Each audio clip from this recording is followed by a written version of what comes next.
हम लोग भगवान श्री राम की पूजा करते हैं। हिंदू हम लोग कहते हैं ना कि प्रभु श्री राम की पूजा करते हैं।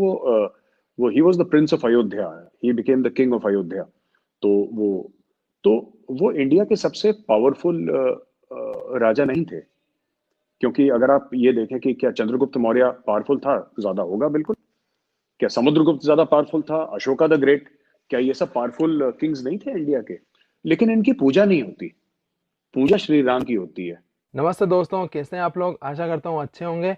आज का वीडियो बड़ा ही मज़ेदार है। आज के वीडियो में आरजू काज़मी जो एक पाकिस्तानी पत्रकार है, मेजर गौरव आर्या से डिस्कस कर रही हैं। गौरव आर्या सर ने बहुत अच्छे तरीके से आरजू को हर मुद्दे पर अच्छे तरीके से जवाब दिया है और उन्हें भगवान श्री राम की मर्यादा पुरुषोत्तम होने के पीछे की कहानी और उन्होंने बात की कि पाकिस्तान क्यों एस्टेब्लिश नहीं हो पाया है, पाकिस्तान अच्छा इस तरीके से वहाँ पे फौजी राज हरदम क्यों रहा है। तो उसके पीछे में मेजर साहब ने बताया है कि इंडिया और पाकिस्तान जब अलहदा हुए तब इंडिया के पास एक बहुत बड़ी लीडरशिप थी, जिसमें जो लीडर थे वो सब ज़मीन से उठे हुए लोग थे और पाकिस्तान के पास ऐसे कोई लीडर नहीं थे। मिलिट्री राज की तरफ चला गया और फिर मिलिट्री ने उसको अपने पूरे तरह से पंजों में जकड़ लिया और पाकिस्तान में सही मायनों में डेमोक्रेसी आ ही नहीं पाई है। और इंडिया में मेजर साहब ने बताया कि हर व्यक्ति की एक ही राय है कि वो इस तरीके का रूल नहीं चाहता है। इंडिया में सभी को डेमोक्रेसी से बहुत प्यार है। तो वीडियो बहुत ही मज़ेदार है। अगर आपको वीडियो अच्छी लगे तो वीडियो को लाइक कर देना और अगर आप चैनल पर नए हैं तो चैनल को सब्सक्राइब कर देना। चलिए वीडियो देखते हैं। वंदे मातरम, जय हिंद। इंडियन आर्मी का हम एक क्या रोल देखते हैं इंडिया के अंदर। जैसे पाकिस्तान में तो आप जानते ही हैं कि पाकिस्तान आर्मी तकरीबन हर जगह पे जो है वो पॉलिटिक्स में भी है और बिजनेस में भी है, आप खुद भी कहते रहते हैं। तो इंडियन आर्मी का रोल हमें थोड़ा सा बताएं ताकि हम भी थोड़ा सा अंडरस्टैंड कर सकें कि कहाँ कहाँ पर होल्ड है इंडियन आर्मी का। इंडियन आर्मी का सिर्फ सरहदों पे होल्ड है, इसके अलावा कहीं भी होल्ड नहीं है। और कोई इदारे का हेड आपको इंडियन आर्मी का जनरल नहीं मिलेगा। हाँ, एक फॉर्मर चीफ एम्बेसडर जरूर चले गए। आई थिंक सेशल्स के गए हैं, मालदीव्स के गए हैं general Dalbir, I am not sure. और कुछ एक दो अगर कहीं स्टेट में गवर्नर्स लगे हों, पर इसके अलावा ऐसा नहीं है इंडियन आर्मी का। जो इंडियन आर्मी का एज एन इंस्टीट्यूशन, हाँ, जो सबसे बड़ा होल्ड है आरजू जी, बड़े फख्र के साथ कहना चाहता हूँ कि 130 करोड़ हिंदुस्तानियों के दिल पे बड़ा जबरदस्त होल्ड है। और ये ना कमाया है इंडियन आर्मी ने। लेकिन अभी सऊदी अरब के साथ भी जो है वो सुनने में आ रहा है कि आपके आर्मी के लोग मिलेंगे। और इसके अलावा जैसे एलओसी की मैंने बात की, तो ये वायलेशन आपके ख्याल में क्यों होती है? चाहे किसी भी साइड से हो, दोनों कंट्रीज एक दूसरे के ऊपर ब्लेम करती है, मानता कोई नहीं। आप कहते हैं हमने नहीं किया, हम कहते हैं हमने नहीं किया। इंडियन आर्मी सऊदी अरेबिया की दिफा करेगा, यानी कि सऊदी अरेबिया को डिफेंड करेगा, प्रोटेक्ट करेगा। देखिए, इसमें मैं जो पाकिस्तानी भाई बहन भी सुन रहे हैं मैं उनको बता दूं, सऊदी अरेबिया को ना आपकी जरूरत है ना हमारी जरूरत है। पहले ये बात दिमाग से अपने निकाल दीजिए कि कोई सऊदी अरेबिया की दिफा कर रहा है। जो आप कहते हैं कि हरमैन शरीफ है, मक्का मदीना है, उसको हम लोग बड़े जोश और खरोश के साथ डिफेंड, आपकी जरूरत है ही नहीं सऊदी अरब को। सऊदी अरब के पास इतना तेल है, इतना तेल है, और वो जो तेल सऊदी अरब के पास है वही उसकी सबसे बड़ी दिफा है। अरब को अगर कोई प्रोटेक्ट कर रहा है वो अमेरिका प्रोटेक्ट कर रहा है। Saudi Arabia is under the protection of America, इसमें कोई दो राय किसी की भी नहीं है। और अमेरिका ने इंश्योर करा है कि ये जो पूरा मसला है इसका, ईरान का और इसराइल का और ये पूरे खित्ते का, ये कंट्रोल करके रखे अमेरिका। तो ये बड़ी गलत फहमी है कि इंडिया करेगा। इंडिया ऐसा कुछ नहीं करेगा। इंडिया इंडिया को कोई जरूरत नहीं है सऊदी अरेबिया की दिफा करने की, ना सऊदी अरब को ये जरूरत है कि इंडिया आके उसकी मदद करे। तो वहां पे मरीन्स का बेस है, वहां पे यूएस एयरफोर्स है, वहां पे यूएस नेवी है। उनको उनको क्या जरूरत है आपकी और हमारी? हम तो अपने अलग चीज, उनको ब्रह्मोस मिसाइल चाहिए, ठीक है, पर ब्रह्मोस मिसाइल का फैसला भी इंडियन आर्मी नहीं करेगी। ये एक स्ट्रेटेजिक फैसला है, ये प्राइम मिनिस्टर्स ऑफिस करेगा, ये मिनिस्ट्री ऑफ एक्सटर्नल अफेयर्स करेगी। इंडियन आर्मी वो ट्रांजैक्शन पूरा करने के लिए जाएगी और उस रिलेशनशिप को आगे बढ़ाने के लिए जाएगी। तो डेमोक्रेटिक डिस्पेंसेशन में जो हेड ऑफ स्टेट है वो करते हैं। जैसे कि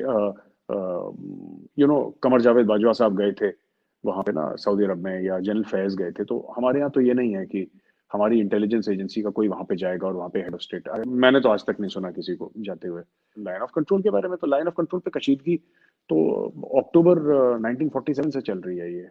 जबकि 48 में सीज फायर लाइन बनी थी और 72 में उसको लाइन ऑफ कंट्रोल नाम दिया था। लेकिन अर्जुन जी, ये तो चलता है, दोनों तरफ से गोलीबारी चलती है। जब मैं था वहां पे तब भी चलती थी। ये रुकने वाला सिलसिला नहीं है, ये रुकेगा नहीं, ये चलेगा, और ये और 70-75 साल चलेगा ये।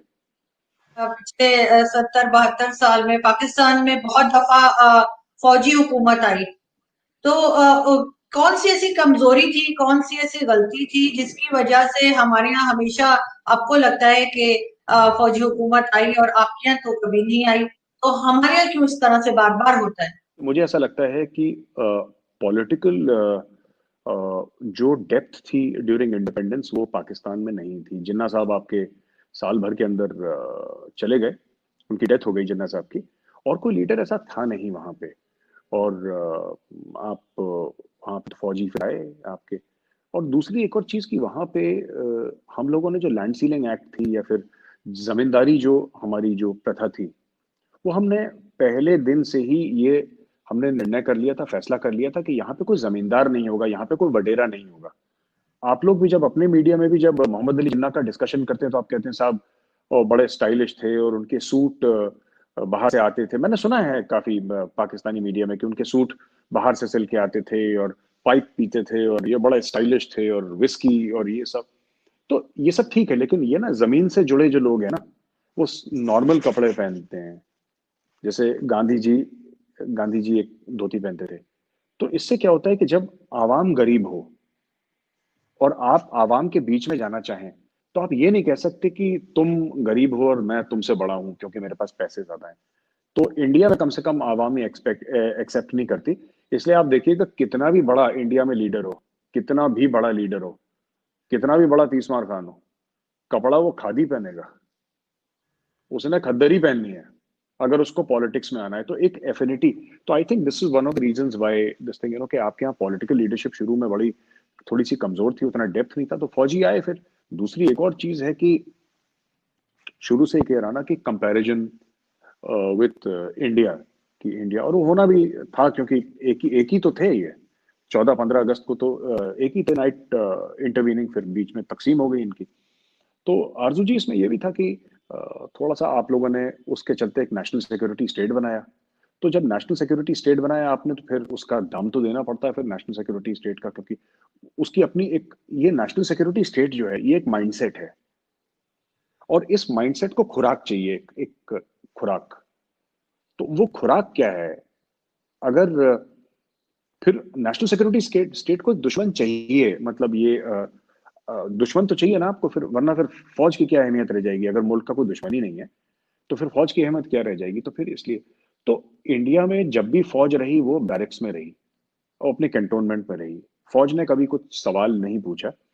और आज भी आप किसी भी फौजी से पूछें कि should the army take over, किसी भी सिविलियन से भी पूछें should the army take over, everybody, मतलब कोई ऐसा नहीं मिलेगा जो बोलेगा कि नहीं। क्योंकि ये जो डेमोक्रेसी का पेड़ है ना, इसको बहुत सींचा है भारतीय लोगों ने, बहुत सैक्रिफाइस करी है इसके लिए कि आज हम ये नहीं कह रहे आरजू जी, मैं ये यहाँ पे कहने के लिए नहीं आया कि हमारी डेमोक्रेसी बहुत जबरदस्त है या बिल्कुल फ्लॉलेस है या इसमें कोई रिंकल्स नहीं है या हमारी कोई गलती नहीं, बहुत गलतियां, लाखों गलतियां हमारी।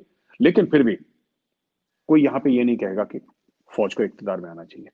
वो इंडिया में हम कहेंगे ठीक है, हमने 72 साल एक डेमोक्रेसी को चलाया है, हम 72 साल और चलाएंगे इसको और बेहतर बनाएंगे, मतलब। पर फौज का कोई स्कोप नहीं है इंडिया में, कोई राय भी नहीं देगा ऐसी। फौज के आने की तो बहुत दूर की बात है, कोई राय भी नहीं देगा ऐसी। हम लोग भगवान श्री राम की पूजा करते हैं, हिंदू, हम लोग कहते हैं ना कि प्रभु श्री राम की पूजा करते हैं। वो he was the Prince of Ayodhya, he became the king of Ayodhya. तो वो तो वो इंडिया के सबसे पावरफुल राजा नहीं थे। क्योंकि अगर आप ये देखें कि क्या चंद्रगुप्त मौर्य पावरफुल था? ज्यादा होगा बिल्कुल। क्या समुद्रगुप्त ज्यादा पावरफुल था? Ashoka the great? क्या ये सब पावरफुल किंग्स नहीं थे इंडिया के? क्यों नहीं थे? इनकी तो लाखों लाखों दर लाखों में घोड़े और हाथी और ये सब इनके पास थे, ये सब इनके पास थे, या असला वसला दुनिया भर का जो भी उस जमाने में हथियार होते थे। लेकिन इनकी पूजा नहीं होती, पूजा श्री राम की होती है। ये आपको ना हिंदू का दिमाग समझना पड़ेगा। एक हिंदू का दिमाग कैसे सोचता है वो मैं आज आपको समझाने की कोशिश करता हूं। तो एक्चुअली क्या होता है अर्जुन जी की, प्रभु श्री राम की इसलिए पूजा होती है क्योंकि जब उनके पिताजी ने, उनके वालिद साहब ने उनको ये बोला कि तुम जंगल में चले जाओ, वो सबसे बड़े बेटे थे, राम लक्ष्मण भरत शत्रुघ्न 4 भाई थे, तो उनके सबसे बड़े बेटे थे। उन्होंने अपने फादर की, अपने बाप की इज्जत रखने के लिए, अपने पिताजी की इज्जत रखने के लिए उन्होंने अपना जो राजपाट था, जो किंगडम था, वो उन्होंने छोड़ दिया। उन्होंने किंगडम छोड़ दिया उन्होंने, और ही लेफ्ट इट। उनके साथ उनकी वाइफ चली गई, उनके साथ उनके भाई चले गए, लक्ष्मण जी, सीता जी चली गई, और उनके सबसे छोटे भाई थे जिनको बोला था कि तुम इनकी जगह राजा बनो। उन्होंने पता है क्या, एक खड़ो होता है जो लकड़ी के चप्पल टाइप के होते हैं, जो लकड़ी के होते हैं पैरों में, पुराने जमाने में पहनते थे। आजकल भी कुछ साधु वाधु पहनते हैं, but you know that is generally because of होते हैं, रिलीजियस यहाँ भी रीजंस। होते हैं जी। जी, वो लकड़ी की जो चप्पलें थी अपने बड़े भाई की, उन्होंने वो जो तख्त था, शाही तख्त, उसके ऊपर रखी और बोला कि नहीं, मैं अपने, और खुद जमीन पे बैठे। तो यू सी, मैं आपको बताता हूं कि अगर आपको हिंदुस्तान पे राज करना है तो आप टाई पहन के नहीं कर सकते, यहां के लोग एक्सेप्ट नहीं करेंगे आपको। प्रभु श्री राम को हम लोग मर्यादा पुरुषोत्तम कहते हैं, और ऐसा नहीं कि उनसे ही हैज बीन सो अनफॉर्चुनेट। अगर आप श्री राम की कहानी सुनेंगे, वो कितने अनफॉर्चुनेट, मतलब एक राजा बने तो वनवास चले गए 14 साल के लिए। उनकी वाइफ जो थी सीता माँ जो थी, वो क्या, वो तो एक कहीं की राजकुमारी थी ना। ये सब लोग एक रॉयल फैमिली थी जो गई, फिर उनकी वाइफ को किडनैप कर लिया, फिर वो गए, उन्होंने एक फौज तैयार करी, सेना तैयार करी, फिर वो लड़े, फिर जब वो वापस आए तो फिर कुछ वहां पे पॉलिटिक्स हुई, फिर उनकी वाइफ जो थी उनको जाना पड़ा, उनके बेटों के साथ, खुद के बेटों के साथ उनकी लड़ाइयां हुई, और ये तो, लेकिन कभी उनके माथे पे शिकन नहीं आई, वो कभी नेगेटिव नहीं हुए, उन्होंने कभी ये नहीं बोला कि मतलब मेरे साथ बुरा है, या मेरे साथ कोई साजिश है, कोई गलत कर रहा है मेरे साथ। जो हम धर्म कहते हैं, जो हिंदू जिसको धर्म कहता है, वो धर्म जो है वो मजहब नहीं है। धर्म इज ड्यूटी। आपकी ड्यूटी क्या है, मेरी ड्यूटी क्या है। तो हम मानते हैं कि अगर मैं आपको उर्दू के लफ्ज इस्तेमाल करके बताऊं तो फर्ज बड़ा होता है, हक छोटा होता है, और फर्ज जो है हर समय बड़ा होगा और हक हर समय छोटा होगा। तो ये इसीलिए देखिए पूजा, इसलिए मैं कहता हूं कि जो हम लोग लीडर्स की बात करते हैं ना, पास में लीडर्स, इंडिया में at least in the Hindu mind जो त्याग करने वाला है ना, वो सबसे बड़ा है। ये जो आप देखिए जैनिज्म, बुद्धिज्म, ये सब इंडिया से शुरू हुए थे। जिन्होंने इनको जो गौतम बुद्ध थे, सिद्धार्थ, ये कौन थे? ये तो राजा थे। महावीर कौन सही। थे? राजा थे ये। इनकी, और क्या ये बहुत पावरफुल राजा थे, या इनसे पावरफुल कोई, इनसे कोई मजबूत, इनसे कोई जबरदस्त और कोई राजा नहीं था? ऐसा नहीं है।